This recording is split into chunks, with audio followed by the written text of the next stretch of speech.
नमस्कार, सीएनबीसी आवाज पर आप सभी का स्वागत है। मैं हूं हर्षदा सावंत और आप देख रहे हैं आपका पसंदीदा स्टार्टअप शो आवाज एंटरप्रेन्योर, जहां हम बात करते हैं भारतीय इकोसिस्टम के बड़े मुद्दे, ट्रेंड्स और साथ ही नए आइडियाज की। देश का सबसे बड़ा इकोनॉमिक इवेंट बजट 2023 का ऐलान हो चुका है। 2024 के लोकसभा चुनाव से ठीक पहले मोदी 2.0 का ये आखिरी संपूर्ण बजट आप कह सकते हैं एक बैलेंस्ड बजट रहा है। कैपेक्स पर एक्स्ट्रा पुश और न्यू रिजीम में टैक्स स्लैब में बदलाव से इंडस्ट्री, इकोनॉमिस्ट और आम लोग काफी खुश हैं। लेकिन यह बजट देश के एंटरप्रेन्योर्स, स्टार्टअप्स और इन्वेस्टर्स के लिए क्या लेकर आया है, यह जानना जरूरी है। सबसे पहले ease of doing business and tax benefits. सरकार स्टार्टअप्स के लिए इनकम टैक्स बेनिफिट्स को 1 साल और एक्सटेंड कर रही है। कैरी फॉरवर्ड ऑफ लॉसेस का बेनिफिट जो 7 सालों तक मिलता था, इसके बजाय अब इसे 10 सालों तक मिलेगा। 39,000 से ज्यादा कंप्लायंसेस को कम किया जाएगा। साथ ही 3,400 लीगल प्रोविजंस को डीक्रिमिनलाइज किया जा रहा है। वहीं इस साल पूरा फोकस एग्रीकल्चर बेस्ड स्टार्टअप्स को बढ़ावा देने पर रहा। कृषि क्षेत्र में काम कर रही है स्टार्टअप से टेक्नोलॉजी कंपनियों को प्रोत्साहन देने के लिए अब एक खास एग्रीकल्चर एक्सेलरेटर फंड भी सेटअप किया जा रहा है। इसके अलावा डिजिटल इंफ्रा को बड़ा पुश मिल रहा है। ईवी सेक्टर पर 1 साल और सब्सिडी बढ़ा दी गई है और साथ ही लिथियम आयन बैटरीज के लिए कस्टम ड्यूटी कट और फेम स्कीम को हायर एलोकेशंस भी मिला है और यह भी एक बड़ा पॉजिटिव है। यही नहीं, सरकार खास तौर से स्किलिंग पर फोकस कर रही है। जोर देते हुए उन्होंने कहा कि artificial intelligence, IoT, drone tech, VR में काम करने वाले लोगों की क्षमता बढ़नी चाहिए और इसीलिए स्किलिंग की जरूरत है, उस पर और पैसा खर्च किया जाएगा। लेकिन ये सब हेडलाइंस है। बजट भारतीय स्टार्टअप इकोसिस्टम के लिए वाकई में कितना बड़ा पॉजिटिव है और आगे किन और चीजों पर काम करने की जरूरत है, इसी पर बात करने के लिए मेरे साथ हैं इंडियन एंजल नेटवर्क की founder Padmaja Ruparel, EV startup Altigreen के को-फाउंडर शैलेंद्र गुप्ता और फसल जो एक एग्रीटेक कंपनी है, इस कंपनी के को-फाउंडर शैलेंद्र तिवारी। आप तीनों का ही स्वागत है। एक बड़ा इवेंट, सब लोग नजरें गड़ाए बैठते हैं कि क्या कुछ निकल कर आएगा और खास तौर से एक ऐसे इकोसिस्टम के लिए कई सारे अनाउंसमेंट्स की उम्मीद थी, कुछ आई कुछ रह गई। पद्मजा, मैं पहला आपसे टेक लेना चाहूंगी। इस बजट को आप कैसे देख रही हैं? क्या सारी उम्मीदों पर सरकार खरी उतरी है या फिर कुछ मिसेस हैं? शुक्रिया मुझे इस शो पे आमंत्रित करने के लिए। मेरे ख्याल से ये बजट जो ऑनरेबल फाइनेंस मिनिस्टर वित्त मंत्री ने भी कहा कि ये अमृत काल में टेक्नोलॉजी ड्रिवन और knowledge based driven go forward vision है। तो मेरे ख्याल से यदि हम टेक्नोलॉजी बेस्ड और नॉलेज बेस्ड देखते हैं तो startups absolutely centre of focus बन जाता है। और जो बजट है उसने काफी कुछ दिया है in terms of capital deployment, infrastructure, salary people वगैरह के लिए, तो उसके लिए मैं जरूर बोलूंगी कि काफी कुछ दिया है। बट यदि मैं एक स्टार्टअप इन्वेस्टर, एक स्टार्टअप इकोसिस्टम के प्लेयर इनेबलर से बोलूं तो मेरे ख्याल से 2-3 चीज बहुत ही अच्छी हुई है। जैसे आपने खुद बोला कि entrepreneurship vital for development budget में बोला था वित्त मंत्री ने, और ये स्टार्टअप इकोसिस्टम ने प्रूव कर दिया है। पर मेरे ख्याल से 2-3 चीज जो मैं जरूर खोज रही थी इस बजट में, और इसका वजह ये है कि ये budget the last full budget होगा before 2024 when the national election शुरू होगा, तो नेक्स्ट ईयर का बजट ट्रंकेटेड होगा। एक तो मेरे ख्याल से एंजल टैक्स वापस हमें देखने मिला, और ये जाकर एंजल टैक्स एनआरआई या नॉन रेसिडेंट इन्वेस्टमेंट पे है। Correct. मेरे ख्याल से ये बहुत एक बड़ा स्टेप गलत लिया है, क्योंकि हम एफडीआई ला रहे थे, इसमें एंजल टैक्स में वैल्यूएशन आ जाएगा और valuation will be decided by the income tax officer. ये मेरे ख्याल से वेरी वेरी वेरी स्ट्रिंजेंट हो जाएगा स्टार्टअप्स के लिए, क्योंकि उनको कैपिटल मिलेगा और वो अब कन्वर्ट हो जाएगा इनकम में और उस पर टैक्स देंगे। तो मेरे ख्याल से ये बहुत है। दूसरी चीज जो हम खोज रहे थे कि गवर्नमेंट ने बहुत बढ़िया स्टेप लिया था दामोदरन कमेटी को सेटअप करने के लिए। जी हाँ। और उसका कहीं भी जिक्र नहीं हुआ, उसका कुछ रिकमेंडेशंस का क्या हुआ, वो मैं जरूर खोज रही थी। और तीसरी चीज जो बहुत ही इंपॉर्टेंट है एंजल टैक्स के साथ, कि ESOP monetization, ESOP tax should be taxed on monetization, वो हम बहुत साल से बोल रहे हैं। और capital gain tax in to encourage Indian companies should be levied at the level of public sector traded companies, वो हम खोज रहे थे। यदि हम ये तीन चीज एंजल टैक्स, ESOP और कैपिटल गेन्स को नहीं रिजॉल्व करेंगे, तो मेरे ख्याल से Indian companies will continue to go overseas. That flight of wealth, flight of talent, flight of knowledge and IP वो कंटिन्यू रहेगा। तो मेरे बेसिकली ख्याल से पद्मजा आप बेसिकली ये कह रही हैं कि बहुत सारी चीजें की हैं, लेकिन जो सबसे इंपॉर्टेंट मुद्दा था कैपिटल गेन्स का और ईसॉप का, उसे छुआने, उसका तो मैंने जिक्र भी नहीं सुना है, वो पॉलिसी डॉक्यूमेंट में मेरे ख्याल में कहीं मेंशन भी नहीं था। लेकिन हाँ, ये जो एंजल टैक्स के जो नियम भारत पे लग रहे थे, अब वो फॉरेन इन्वेस्टर्स पर लगेंगे। क्या इसको सरकार रीलुक कर सकती है? क्योंकि इस पर और क्लैरिटी की जरूरत है, क्योंकि यहाँ पर साफ नहीं है ये सभी फॉरेन इन्वेस्टर्स पर लगेगा, और इसमें क्या फॉरेन इन्वेस्टर्स जो फंड्स के तौर पे आते हैं, इंस्टीट्यूशनल इन्वेस्टर्स के तौर पर आते हैं, क्या उन पर भी ये टैक्स लगने वाला है? फिलहाल मैं जो समझी हूँ, ये फिलहाल ऑब्वियसली डिटेल्स अभी हमने देखे नहीं है बजट के जो निकलते हैं। मेरे ख्याल से फिलहाल इंडिविजुअल्स पे हम समझे हैं, हम क्लियर नहीं है कि ये इंस्टीट्यूशनल पे है। पर यदि इंस्टीट्यूशनल पे हुआ तो not only angel investing industry but VC industry खतरे में है, क्योंकि हमारा आज VC फंडिंग ज्यादातर आपको ओवरसीज मनी से आ रहा है। अभी भी डोमेस्टिक फंडिंग अभी नहीं खुला है। For instance IRDAI has not changed it's policies. तो ये हमारा इंडस्ट्री को बहुत बड़ा धक्का लगेगा। और मैं जरूर आपके चैनल से ये रिक्वेस्ट करूंगी मान्यवर ऑनरेबल वित्त मंत्री को, प्लीज, जो इंडस्ट्री इतना कुछ कर रही है आज के दिन में, 50% ऑफ द कंपनीज बिल्ड कर रही है, स्टार्टअप्स बिल्ड कर रही है इंडिया में, बट फॉर ग्लोबल मार्केट्स। 60% हमारी कंपनीज जो लिस्ट हो रही है उसमें VC प्राइवेट इक्विटी मनी बैठा हुआ है। जी हाँ। प्लीज ये इंडस्ट्री को मत मरने दीजिए, मत पीछे रेट्रोग्रेड मत होने दीजिए, इनको आगे बढ़ाने की कोशिश करिए। Please be an enabler. और मैं आपको एक चीज माइनर पॉइंट ऐड करना चाहूंगी यहाँ, इफ आई में, कि हम स्टार्टअप्स जो एकदम रिस्की लेवल पे होते हैं, जब वो एकदम बिगिनिंग होता है, जब वो एकदम हाईएस्ट रिस्क लेवल है, तब हम FDI लेके उनको बना रहे हैं। तो इससे अच्छी क्या बात हो सकती है कि हम अपनी कंपनीज क्रिएट कर रहे हैं बाहर के पैसे से, उसको मत रोकिए। I mean that's doesn't sound logical to me. I completely get your point, especially इतने सालों से जब हम इस इकोसिस्टम को कवर भी कर रहे हैं, ये पेन पॉइंट हमेशा से रहा है। मिस्टर गुप्ता, ये डेटर कर सकता है अगर आप लोग किसी निवेशक से पहले बात कर रहे थे जो बाहर रहता है, आपके बिजनेस में पैसा डालना चाहता है, may be they rethink this? Rethink करने की बहुत सख्त जरूरत है। थैंक यू हर्षदा, धन्यवाद मुझे बुलाने के लिए।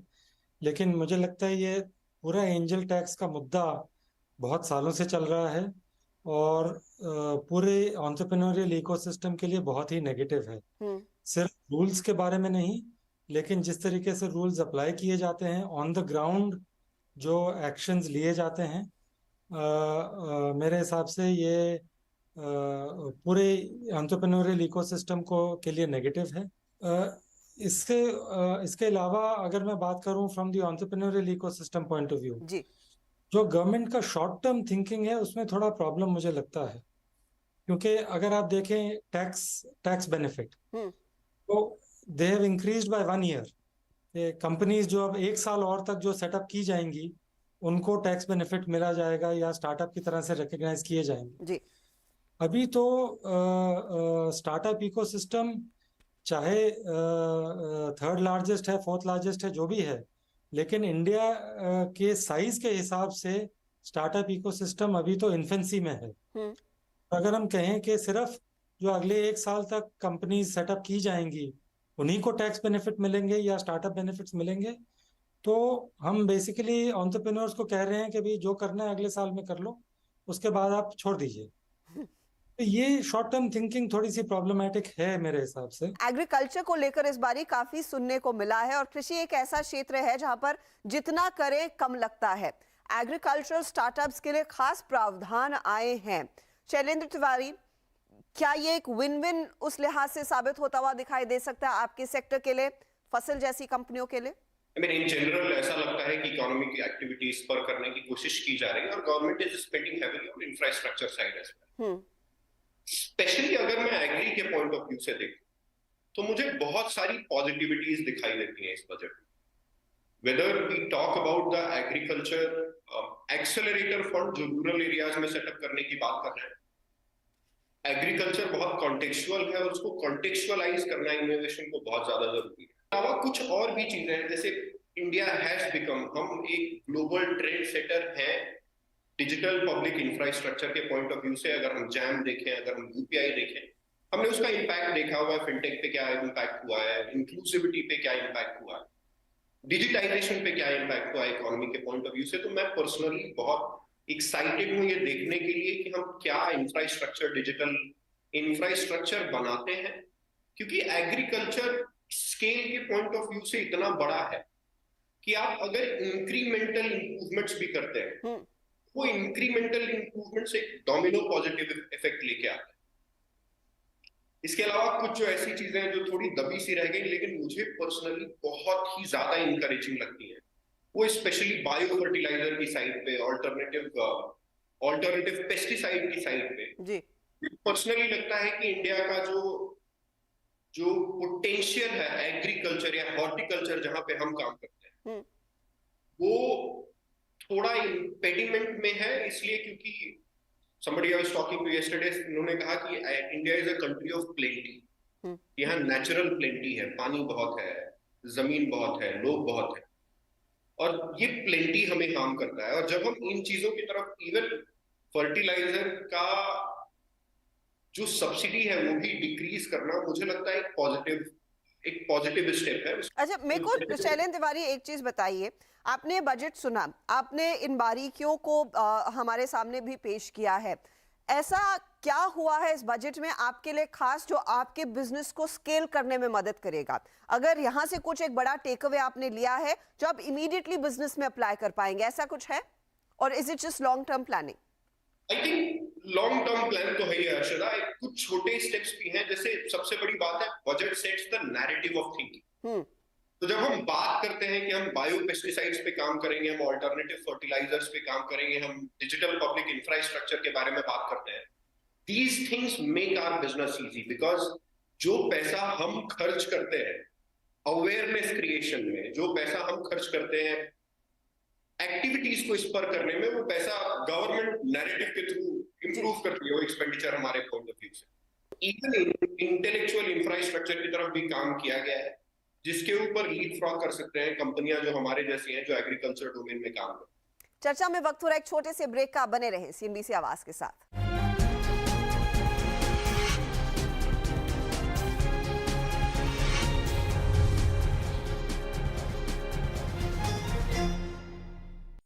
वेलकम बैक, आप देख रहे हैं आवाज एंटरप्रेन्योर और आज फोकस है बजट 2023 पर। क्या खासियत रही इस बजट की और क्या खामियां, इसी को हम डिस्कस कर रहे हैं इंडियन एंजल नेटवर्क की पद्मजा रूपारेल के साथ, ऑल्टीग्रीन के को-फाउंडर शैलेंद्र गुप्ता और फसल के फाउंडर शैलेंद्र तिवारी के साथ। पद्मजा, ये जो एग्रीकल्चर के लिए एक्सेलरेटर फंड का जिक्र हुआ है, अब ऐसे एक्सेलरेटर फंड्स का जिक्र हमने कई दूसरे बजट्स में भी सुना है। How effective have they been? उसमें से कितना वाकई में फंड्स स्टार्टअप्स के हाथ लगता है और ये कितनी बड़ी अपॉर्चुनिटी होगी? हमारे जो ऑनरेबल प्राइम मिनिस्टर, प्रधानमंत्री है, उन्होंने इंडिया एट 100 2047 का जो विजन डाला है, उसमें बिना स्टार्टअप्स के हम आगे बढ़ ही नहीं सकते हैं। वो रास्ता हम पकड़ ही नहीं पाएंगे यदि स्टार्टअप्स इनोवेट नहीं करेंगे, डिस्टर्ब नहीं करेंगे, बिजनेस मॉडल्स नहीं लाएंगे, टेक्नोलॉजी लेवरेज नहीं करेंगे।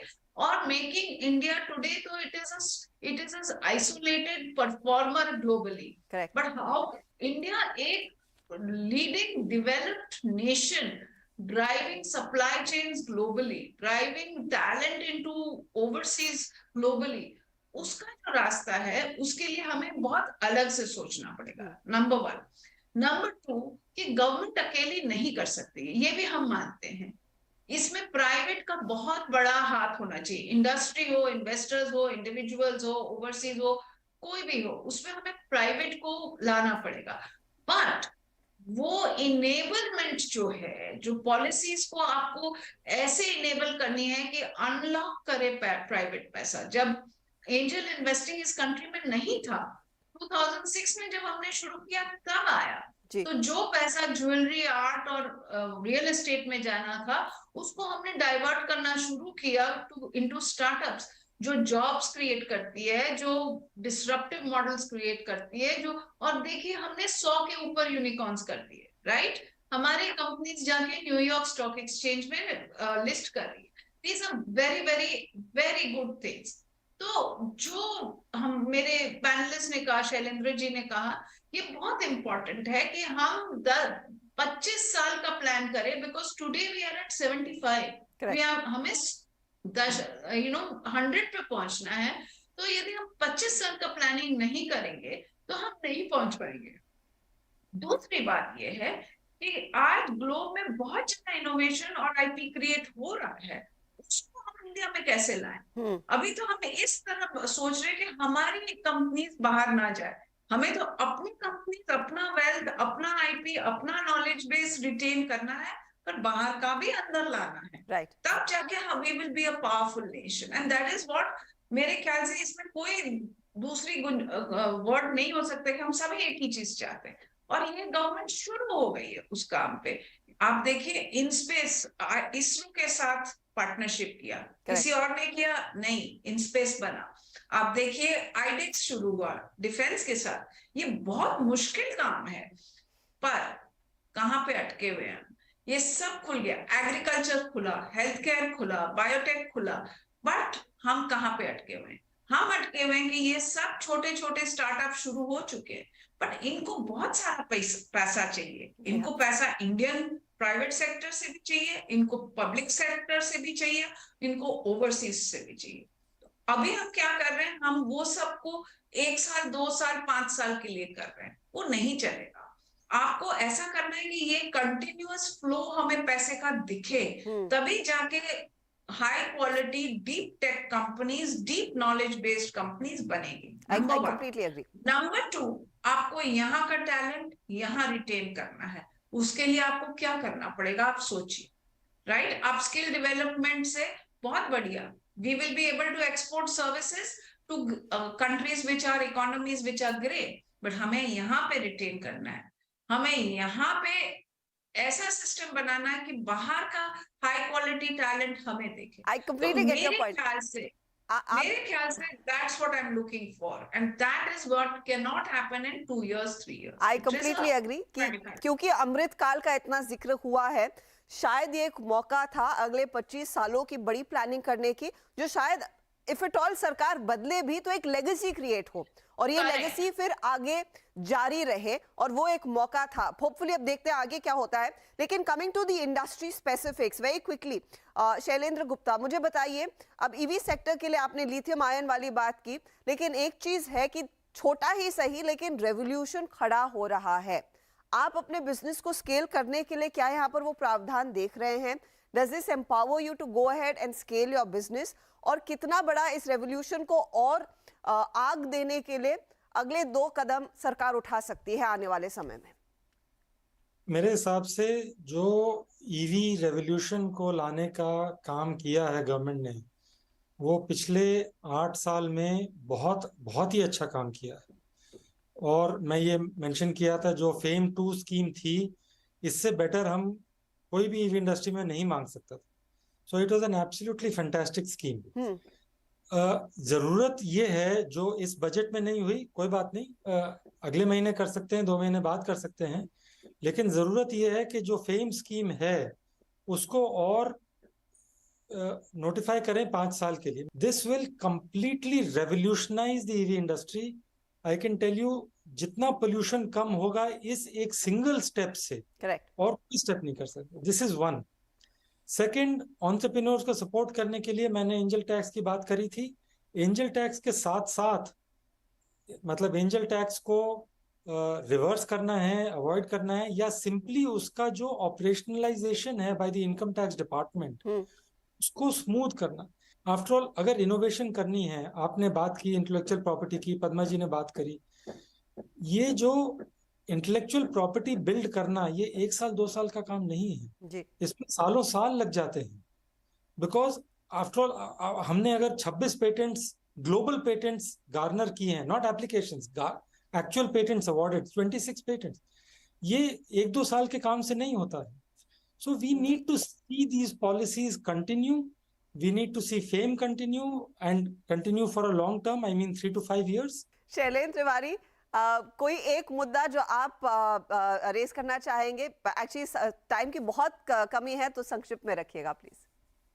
बिल्कुल Harshita, I think mostly Padmaja ने और mister Gupta has already spoken about the key thorny issues, but agriculture के पॉइंट ऑफ व्यू से जिस तरीके से प्रधानमंत्री जी ने ड्रोन्स को पकड़ा और उनको नेशनलाइज किया है, वो नैरेटिव बनाया, आई थिंक और भी ऐसी टेक्नोलॉजीज हैं जिनके साथ क्लोजली काम करने की जरूरत है। That's part one. और सेकंड, मुझे पर्सनली लगता है कुछ ऐसी चीजें जो इस बजट में भी है, जैसे डिसेंट्रलाइज्ड स्टोरेज के बारे में बात कर रहे हैं जी, बहुत पॉजिटिव स्टेप है। But one more thing that I feel personally would help agritech specially is opening up the governments way of working or intent of working or intensity of working with startups.